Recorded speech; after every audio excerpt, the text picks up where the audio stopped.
안녕하세요. 어르신정보TV입니다. 혈관을 깨끗하게 해준다는 소문에 비트를 매일 갈아 드시는 분들이 많으시죠? 그런데 이렇게 드시면 안 됩니다. 오늘 이야기 들으시고 나면 매일 두세 컵씩 드시던 비트 주스를 잠시 내려두실지도 모릅니다. 먼저 김영자 어르신 이야기를 나눠볼게요. 72 김영자 어르신은 혈압을 내려준다는 말을 듣고 비트 주스를 아침마다 큰 머그컵으로 2컵씩 마셨습니다. 처음엔 얼굴에 혈색이 도는 것 같아 기분이 좋았대요.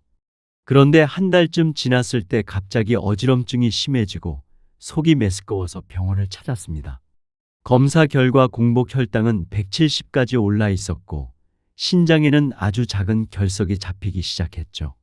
원인은 과량의 비트 주스 때문이었습니다. 비트 한 컵에는 소주잔으로 8잔 정도의 천연 당분이 들어 있습니다. 김영자 어르신이 하루 2컵, 그러니까 설탕으로 따지면 각설탕 6개분 이상을 매일 섭취한 셈입니다. 당분이 혈당을 올린 것은 물론 비트에 많은 옥살산이 칼슘과 결합하면서 결석 씨앗을 만든 거죠. 이번에는 다른 사례를 들어볼까요? 고혈압 약과 항응고제를 함께 복용 중인 박만호 어르신, 올해 68입니다. 박 어르신은 혈압에 좋다 는 지인의 권유로 비트 물김치를 담가 하루 서너 국자씩 드셨습니다. 처음엔 혈압이 조금 내려가는 듯 했지만 3주 뒤부터 멍이 쉽게 들고 잇몸 출혈이 잦아졌습니다. 병원에선 항응고제와 비트 속 질산염이 만나 약효를 바꿔 놓았다고 설명했죠. 약의 작용이 과하게 늘어나 혈액이 지나치게 묽어진 결과였습니다. 비트 자체는 혈압에 도움을 주는 질산염이 많지만 특정 약과 함께하면 약효가 과해질 수 있다는 사실 생각보다 많이들 놓치십니다. 이 두 분 사례가 보여주듯 비트는 건강식이면서도 위험 요소를 품고 있습니다. 비트엔 수용성 섬유소, 엽산, 칼륨, 안토시아닌, 베타인 같은 좋은 성분이 풍부합니다. 하지만 동시에 천연당, 옥살산, 질산염도 들어있어 질환이나 약물 복용 여부에 따라 도구로 작용할 수 있습니다. 지금부터 왜 이런 일이 생기는지 조금 더 파고들어 보겠습니다.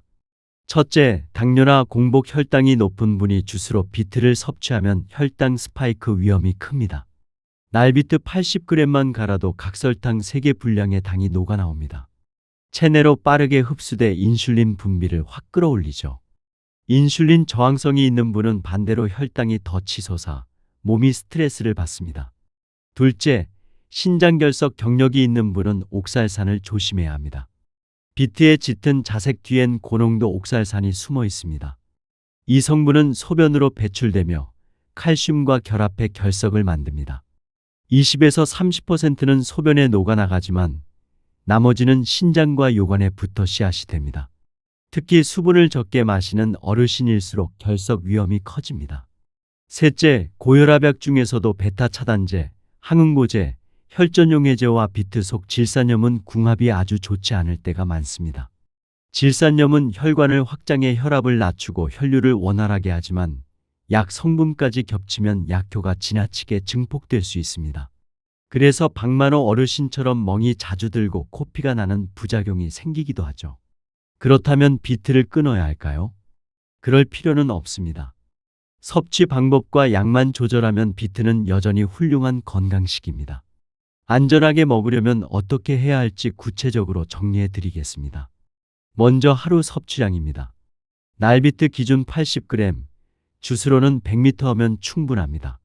그 이상은 혈당과 옥살산, 질산염 모두 과해집니다. 조리법도 중요합니다. 날비트를 끓는 물에 2분만 데쳐보세요. 옥살산이 40% 이상 줄어듭니다.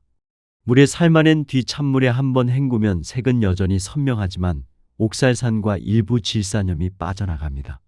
데친 비트를 샐러드로 드실 땐 올리브유와 식초를 섞은 드레싱을 곁들여 보세요. 기름이 지용성 항산화 성분 흡수를 높여주고 식초가 혈당 상승을 완화합니다. 주스로 드실 땐 사과나 당근을 조금만 섞고 시금치나 땅콩은 피해주세요. 시금치, 땅콩도 옥살산이 많아 결석 위험을 키울 수 있거든요. 대신 샐러리, 레몬, 케일처럼 옥살산이 적은 채소를 곁들이면 좋습니다. 비트 장아찌를 담글 때는 설탕을 줄이고 요구르트 유산균을 약간 넣어 발효시키면 당이 일부 분해돼 혈당 부담이 줄어듭니다. 또 발효 과정에서 유기산이 생겨 옥살산을 일정 부분 중화하는 효과도 있습니다. 발효 장아찌는 간이 세기 때문에 한 끼의 젓가락으로 두세 토막이면 충분합니다. 요리에 활용하고 싶다면 데친 비트를 작게 깍둑 썰어 현미밥에 넣은 비트 현미영양밥을 추천드립니다. 밥 자체에 베타인이 녹아들어 붉은 빛이 예쁘고 식초를 조금 떨어뜨리면 철분 흡수도 좋아집니다. 현미의 식이섬유가 당 흡수 속도를 늦춰 혈당 스파이크도 막아줍니다. 약 복용 중이신 분은 복용 시간을 비트 섭취와 4시간 이상 띄워주세요. 고혈압약, 항응고제, 인슐린 주사 모두 해당됩니다. 약속된 시간 간격을 지키는 것만으로도 상호작용 위험을 상당 부분 줄일 수 있습니다. 비트를 먹으면서 수분 섭취를 늘리는 것도 중요합니다. 옥살산이 칼슘과 결합해도 물과 함께 빠르게 배출되면 결석이 자랄 틈이 없습니다. 하루 물 1.5리터 이상을 목표로 삼으시면 좋습니다. 물이 부담스러우시면 보리차나 대추차처럼 무카페인 따뜻한 차로 대체하셔도 됩니다. 간혹 비트가 몸에 맞지 않는지 소변이 붉어져 깜짝 놀란다는 분이 있습니다. 비트 속 베타시아닌 색소가 대사되지 않고 그대로 배출되며 생기는 비트뇨 현상인데 대부분 무해합니다. 다만 소변색 변화가 이틀 이상 지속되면 신장 기능 검사를 받아보시는 게 안전합니다. 지금까지 비트의 위험 요소를 중심으로 말씀드렸지만 사실 비트의 장점도 상당합니다.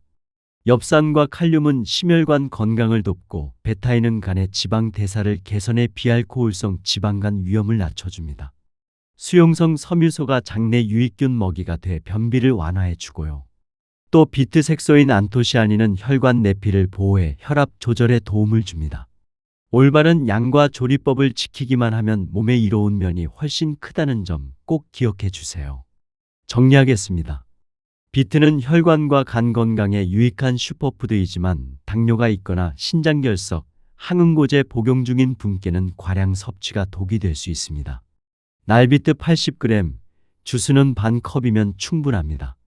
데쳐서 옥살산을 줄이고 샐러리 레몬처럼 옥살산이 적은 재료와 섞어주세요. 약을 드신다면 섭취 시점을 4시간 이상 띄우고 하루 물 1.5리터로 결석을 예방하세요. 비트는 적당히 먹으면 엽산, 칼륨, 베타인 덕분에 혈압과 간 건강에 큰 도움이 됩니다. 다음 편에서도 건강한 음식 정보로 찾아뵙겠습니다. 구독과 알림 설정 잊지 마시고 어르신의 건강 밥상, 저희와 함께 지켜가세요. 오늘도 건강한 하루 보내시기 바랍니다.